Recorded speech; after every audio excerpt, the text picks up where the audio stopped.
Hey guys, it's Candy. Welcome to my channel. So today I am doing something a little bit different. We are actually creating some large butterfly locks. And to start the process, I am actually doing a knotless braid. I'm adding multiple pieces of hair, a decent size. As you can see, the pieces of braiding hair that I'm adding are somewhat on the thicker side. Reason being, I'm trying to create thicker butterfly braids.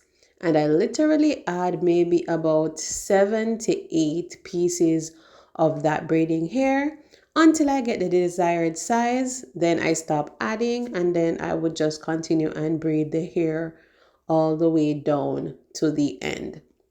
So just add until you're comfortable with the thickness of the braid, and then you braid until you get to the point where you want the hair to stop. We kind of wanted it to be a long braid, a long bob rather. So I stopped it, just past her shoulder, and I used a rubber band just to secure that in place. Now I'm using my fingers to actually open or fluff the braid because that's the first step to creating a butterfly look. You can use your fingers all the way, but as you will see later in the video, I did go ahead and do another step. So this is the first braid, and the whole point of butterfly braids is that the braids are supposed to look distressed. All right, continuing, I started off, I'm adding, let's count 1, 2, 3, 4, 5, 6. Count with me, guys. Yes, I'm braiding down, still adding 7, and then I'm braiding to the end. I'm kind of measuring it against the other braid just to make sure that they are pretty much on the same length, yeah, the same level. And then I use my rubber bands just to seal that off. And the next step is to use your fingers to fluff.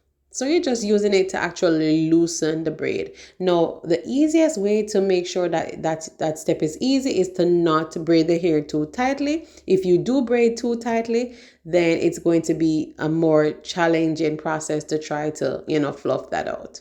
So we're moving ahead, and as you can see, I did use another color. We are using two different colors for this look. We are using color number 30 and color number 1B, and you will actually see the outcome. I did have equal amount of each color, but she did want for the number 30 to be the dominant color, and so you will definitely see that at the end of the process how that turns out. So I am adding my rubber band, and you want to get the smaller rubber band for this. And guys, if there is another method for creating that, shorter bob length braid without using the rubber band method, then you guys can let me know.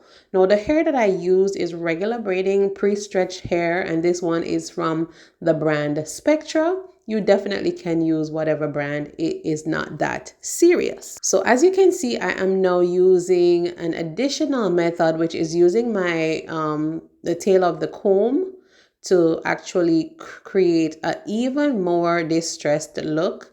But the ball is in your court. If you want it to be just, a more modest distressing, fine. But if you want an extreme distressing, you can go ahead and use the tail of the comb to, fluff it out even more. And you could even go even way more distressed than I did. It's just a matter of what you prefer, or if you're a stylist, what your client prefers. All right. So I'm adding the rubber band.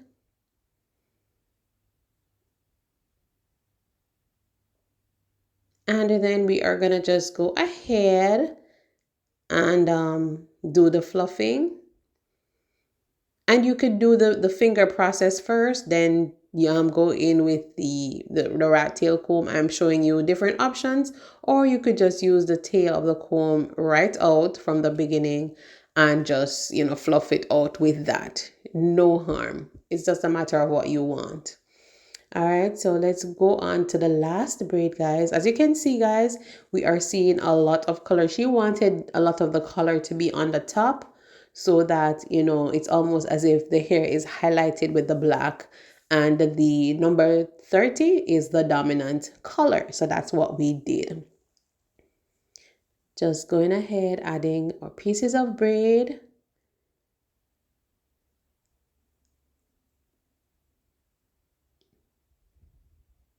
And then once you get to the desired length, then that is when you're going to go ahead and just use your rubber band to secure the braid. Once that is done, again, to repeat, you're just going to be loosening that braid. Make sure the braid is not too tight. If the braid is already somewhat loose, then it's, you know, somewhat easier for you to loosen or to fluff out for the butterfly look. All right, so just bear that in mind. Do not make your braid super duper tight. Don't do it. All right. So we are just doing our final fluffing. And it does take a little bit of patience to make sure that you're fluffing the entire thing to get the desired look. Now, guys, this is where I did make a mistake. So the intention was to curl the hair at the end, but don't ask me why I thought it was a good idea to cut it before I curled it. It was a pain to roll the hair on the blunt hair that I cut. So guys, roll it first, then cut it after. But this is the finished look, you guys. Definitely not something that I do on a regular. I believe I've only attempted this once, and so I still have a lot of improvements to do. But yeah, the bottom line was that she was happy with the outcome of the look. So that is, you know, all that matters. But of course, you live and you learn. So I definitely will work on the other aspects that can be improved. Thank you guys so much for watching. Hit the subscribe button if you're not yet a subscriber. Become a part of the fam. I do post on Wednesdays and Saturdays. So look out for those. Hit the notification bell. And we will definitely stay in touch. How do you like it? Let me know in the comments and I can definitely respond. Thanks for watching and we will catch up on my next one. Bye.